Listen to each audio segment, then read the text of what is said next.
everyone and welcome to my vlog, YouTube channel. Ayan, alam nyo, alas 7 na ng gabi dito. Ayun, madilim.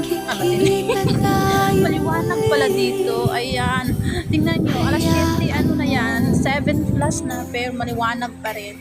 Ayan, dito kami sa baba kasi, ayan, my best friend yan. Ayan, magkaiba talaga yung ano nga yan, yung liwanag dito at dyan sa Pilipinas.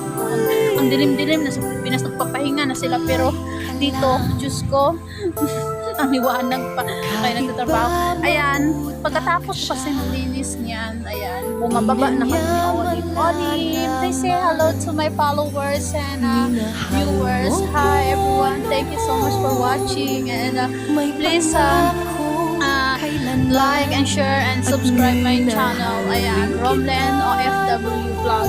Thank you so much.